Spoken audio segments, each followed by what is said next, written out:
Dev, 1 sec, mate. You probably just woken up, Dev. I want to get Devin on because I want to talk to him about...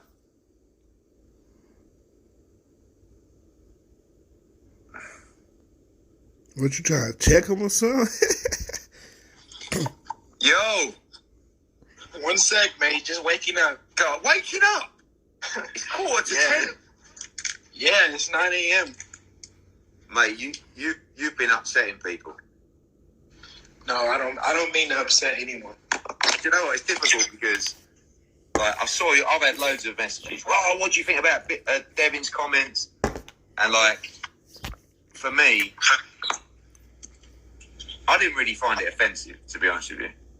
Yeah. But I kind of felt like, I know I've got to have your back, but I generally think that you're almost talking like you were playing on Hopkins' comments. I don't want to throw Bernard under a bus, but I don't know. How's it been? You had a little bit of heat over the last 48 hours? Yeah, a lot. Anybody that knows me,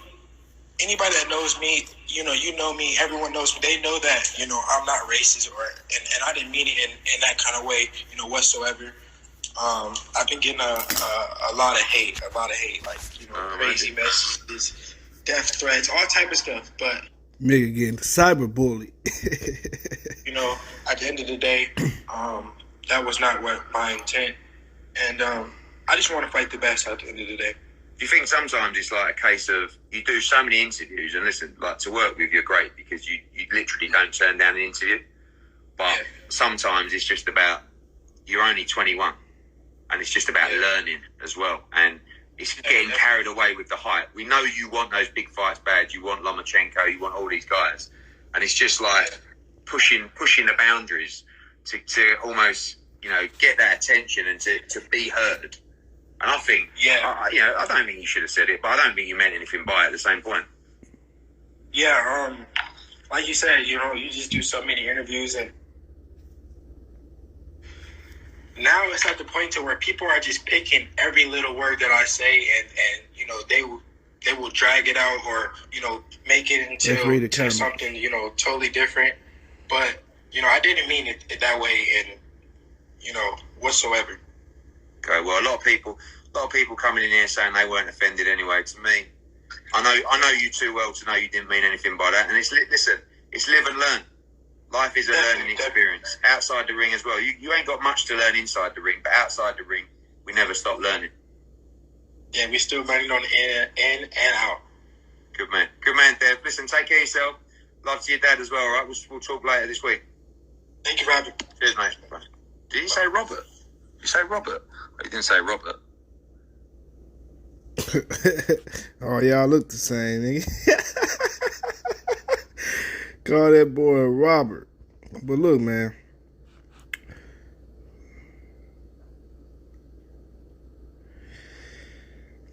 Check this out, man. I ain't really spoke too much on this situation, man. But the white boy that Devin Haney is signed to got him out here promoting himself like crazy. I mean, you supposed to promote yourself anyways, but from my perspective and my opinion, everybody got their own opinion. So my opinion, I feel like the reason he can't get no motherfucking fights is because he with Eddie Hearn. Eddie Hearn good with running his mouth and promoting himself and shit like that, but I don't think he a great promoter like other people think he is. I think Eddie Hearn, it's hard for him. He ain't got no power. He got the least amount of power in boxing. Put it like that, between all the promoters and shit like that. This how I look at it. Like, it's Al Heyman, it's Bob Arum, and then it's Golden Boy. And then it's Eddie Hearn, and then it's all the little trickle down to the little promoters and shit like that. Other than that, that's the list that it go by right now. That's how I see it. And I mean, that's facts. You feel me? That's straight like that. That's how the shit is. It's Al Heyman, Bob Arum, fucking Golden Boy, Golden Girl, and then you got Eddie Hearn in there, Sky Sports and shit like that. But real shit though, like, he with Eddie Hearn, so he has to go all balls to the wall with the promoting because it's like Eddie Hearn. Look, when he signed to Eddie Hearn, I thought that was a weak ass move, and I've been saying that shit. I said this shit a long time ago. I'm like, damn, why would he sign to Eddie Hearn? Eddie Hearn can't get niggas fight. He couldn't get Amir Khan Kell Brook. He couldn't get a lot of niggas fight. He fucked up quite a few fighters' careers, and Devin Haney want to fight the big fights, but when you go to Eddie Hearn, they handing out the bag. So you choosing the bag over your opponents, the legacy, so say. You know what I'm saying? You chose the bag over the legacy in that instinct when you sign with Eddie Hearn. That's how I look at the shit. But you know, Devin Haney, a young nigga, and he gonna get up to the top regardless. He got a lot of time on his hands, so that's how they probably looked at it when they first signed to him. Like, man, we gonna get this paper right now, bounce back from that shit, then we gonna motherfucking fight the opponents. You know what I'm saying? Give us some time. That's how I look at the shit now.